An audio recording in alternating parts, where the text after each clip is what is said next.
2022년 6월 1일 전국 지방 동시선거가 있는 날입니다. 자고로 민주주의의 꽃은 투표라고 하죠. 그런데 현재 우리나라 의회가 정말로 민주주의를 대변하고 있다고 볼 수 있을까요? 우리는 민주주의란 다수의 의견에 따르되 소수의 의견을 반영하여 존중함으로써 더 나은 사회로 나아가는 것이라고 어릴 때부터 배우며 자랐습니다. 그런데 정말 그런가요? 다양한 소수자의 의견을 정치적으로 반영할 수 있도록 국내에는 많은 소수 정당들이 존재합니다. 하지만 당선된 사람들을 보면 대부분 1번 혹은 2번이지 않았나요? 대한민국에는 총 300석의 국회의원석이 존재합니다. 2020년 제21대 국회의원들 중 거대 양당에 속한 의원들이 차지한 비율은 총 94.33%나 됩니다. 300석 중에 283석을 두 정당에서 차지한 거죠. 나머지 17석이 소수 정당에게 주어진 것은 맞지만 무소속 의원 5명을 제외하고 나면 남은 좌석은 12개뿐입니다. 이 12개의 의석은 3개의 소수 정당에서 나눠 앉았죠. 민주주의의 이념에 따라 소수 의견을 존중한다고 보기에는 분배된 의석수가 너무 거대 양당에 치중되어 있지 않나요? 그야 당연히 거대 양당을 사람들이 많이 지지하니까 그렇지. 라고 생각하고 계신가요?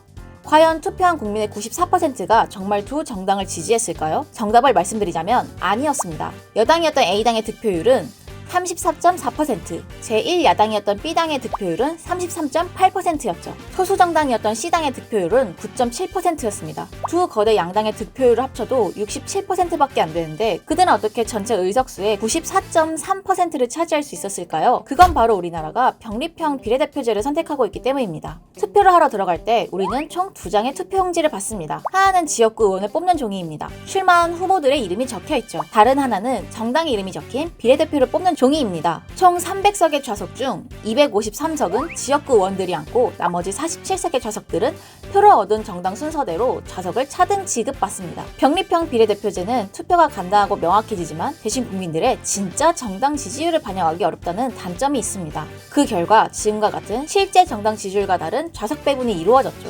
이러한 문제로 OECD 36개국 가운데 우리와 같은 선거제도를 택한 나라는 10개국밖에 되지 않습니다. 다른 나라는 그럼 어떤 선거제도를 이용하고 있을까요? 독일은 연동형 비례대표제를 이용하고 있습니다. 연동형 비례대표제란 각 정당의 좌석수를 정당이 얻은 득표율만큼 배분하는 것을 말합니다. 30%의 득표율을 얻으면 총 의석의 30%를, 10%의 득표율을 얻으면 총 의석의 10%를 받게 되는 겁니다. 당선된 지역구 의원은 의석을 따로 주지 않고 배분받은 좌석 비율 안에서 빠집니다. 예를 들어볼게요. 의석수가 총 300석이라고 가정할 때 A 정당은 30%의 정당 득표율을 얻었습니다. 그럼 A 정당은 총 90석을 얻게 되는 거죠. A당 안에서 지역구 의원으로 50명이 당선됐다면 90석에서 50석을 제외한 40석이 A당 내의 비례대표 의원의 좌석이 되는 겁니다. 이렇게 연동형 비례대표제를 이용하게 되면 국민의 정당에 대한 지지율과 소수 정당 의견이 지금보다 더 잘 반영될 수 있습니다. 그런데 만약 정당의 득표 비율보다 지역구 의원이 더 많이 당선되면 어떻게 될까요? 그럴 때는 지역구 의원들의 좌석을 모두 인정해주는 대신 비례대표는 0명인 것으로 처리합니다. 그러다 보니 연동형 비례대표제를 이용한 국가들은 원래 의석수보다 더 많은 의원들이 당선되는 결과가 펼쳐지죠. 독일은 매 선거 때마다 국회의원들이 늘어나고 있는 추세입니다. 작년에 치루어진 2021년 20대 총선에서는 기존 좌석에서 137석이 초과된 735석이 만들어졌습니다. 국회의원 숫자가 늘어난다라... 분명 국민들에게 달갑게 다가올 이야기는 아닙니다. 우리나라는 국회의원 한 명에게 한 해 동안 들어가는 세금을 약 7억 원 정도로 추산합니다. 만약 연동형 비례대표제를 채택하여 50명의 의원들이 늘어나게 된다면 350억 정도의 세금을 더 써야 하는 거죠. 그래서 지난 20대 총선에서는 의석수를 늘리지 않고 정당의 득표율을 반영하는 준연동형 비례대표제를 적용하였습니다.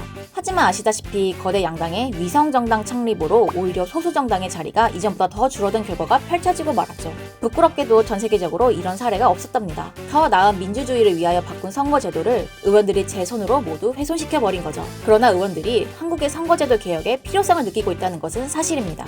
다만 이미 당선된 의원들의 입맛에 안 맞을 뿐이죠. 국민들에게 있어서도 선거제도의 변화는 더 다양한 의견들을 정치적으로 내보일 수 있는 기회가 될 수 있습니다. 독일은 국회의원 한 명에게 한 해 동안 들어가는 세금이 7억 원보다 적습니다. 독일 의원의 연봉은 한국과 비슷하지만 의정활동 지원 경비와 보좌관 고용비가 매달 620만 원 정도밖에 안 되거든요. 그러나 한국은 보좌진을 고용하는 데에만 매년 4억 4천만 원 정도를 지불합니다. 보좌진을 최대 9명까지 고용하니 그럴 수밖에 없겠죠? 우리나라의 연동형 비례대표제를 도입하기 위해서는 여러 문제에 대해 다양한 논의들이 필요할 것 같습니다.